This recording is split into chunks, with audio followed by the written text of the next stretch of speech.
Oh, we're back here at the Hall of History, and we're going to look at the U.S. interests around the world. We're going to look mostly at the Panama Canal and over in China. The cartoon here, again from the time, shows favorite president Teddy Roosevelt and his "Speak Softly but Carry a Big Stick" policy, and you can see his big stick here was the U.S. Navy, and you can see all the ships here, and here's all the different islands in the Caribbean. We're going to look at the Panama Canal now. It was started and built during the presidency of Teddy Roosevelt. It did take 10 years to finish this. This was not an easy task by any stretch of the imagination. Connected trade routes between the Pacific and Atlantic Oceans. And the Isthmus of Panama was a very narrow spot to go ahead and build this. Again, you didn't want to have to spend anything longer, because longer would take more time and more money.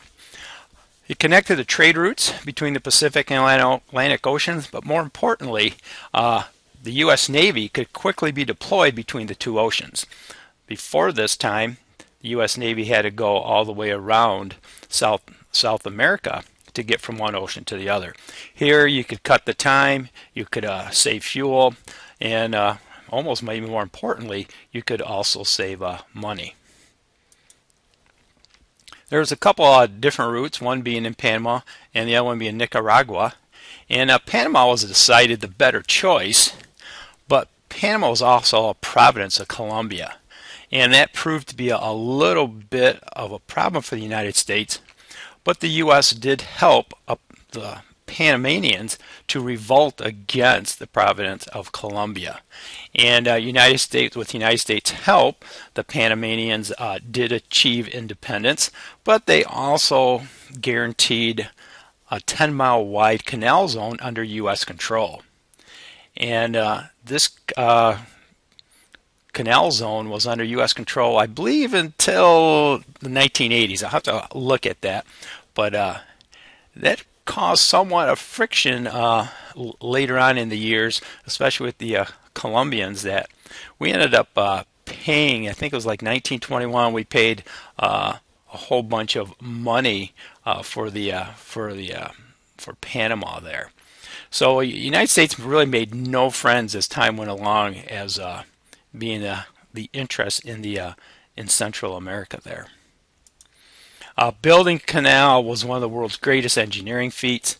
Upwards of 43,000 workers, cleared swamps, brush. The soil was horrible to build in. And these workers came from the Caribbean areas. Many came from overseas. And upwards of, as we mentioned, 43,000 workers. Over 5,000 of these workers died from accidents. Many of these died from yellow fever. And it was at this time Walter Reed ended up finding what caused the yellow fever was the bite of the mosquito. And he actually helped develop a vaccine for that.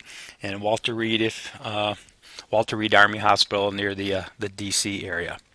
Also, the bubonic plague was there. And again, you're getting near the equatorial regions. It's hot, it's jungle-like, and it was not an easy build at all. Yeah, I remember at the turn of the century here, we didn't have all the modern machinery we had now. Well, the next area we're going to look at is China. China was seen as a market for the U.S. goods. The United States really didn't have any interest in Chinese territory. It was just too far away, and as you can see from the map here, many of the European countries already pretty much staked out some areas in China.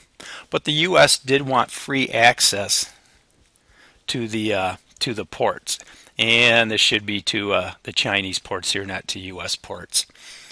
And with that, the United States went ahead and really espoused or wanted what was called this open door policy. The U.S. feared European and Japanese takeover of China, and the United States didn't want to get shut out of this economic market. So in 1899, Secretary of State John Hay proposed what was called the open door policy. This was pretty much a self-serving policy for the United States. Access to all the Chinese ports were guaranteed. No country really had any special privileges. and China independence was maintained. As you can see from this cartoon, Uncle Sam here is pretty much dictating terms of this. The United States at this time with their Navy was a one of the top two world powers on the stage here. So and this open door policy really kept the Chinese from being overtaken by any European country, and it really stayed in effect till after World War II. Well, one threat to this policy that the Chinese really wanted no Western influence, and this seems to be a recurring theme in a lot of these countries. They didn't want the Western influence, whether it be from the United States or Europe, into these areas. Well, kind of interesting, there was this so-called secret society called the Boxers in China, and they were fairly militant. They started killing foreigners and missionaries and converts to Christianity. If you go back to the earlier in the century here, they talked about the white man's burden, where they had to help people become Christian. And these Boxers, or this Chinese group, really wanted no part of this at all. And so they started killing off people. Well, the United States joined a multinational force and put down the rebellion. And after that, it pretty much stayed status quo until about World War II, into that time frame. U.S. foreign policy had three major tenets to it. The U.S. felt the growth of the economy depended upon exports. What happened as the West got settled, at first that was a great area for economic development, but then as that played out, the U.S. saw they had to go overseas, and the fear was if we didn't get overseas, start selling materials, that the economy would stagnate. It's interesting. The second second leg of the foreign policy, the U.S. had a right to intervene to keep foreign markets open. Here again, it's almost kind of harkens back to this whole idea of manifest destiny, that the United States had a right to do something. Again, it kind of goes back to this white man's burden, if you will. But the U.S. was kind of the policeman of the world, and we still, to some extent, are thought of like that.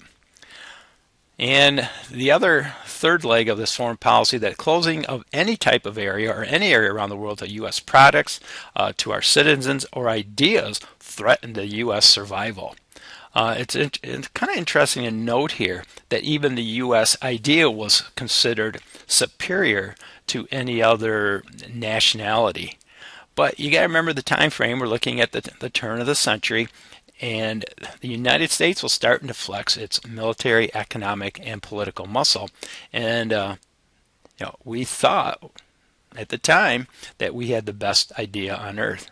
And so that was kind of the U.S. foreign policy, pretty imperialistic, looking at the time frame, rather self-serving, but it did keep the country economically and militarily strong. So there's for this one, and we will catch you later.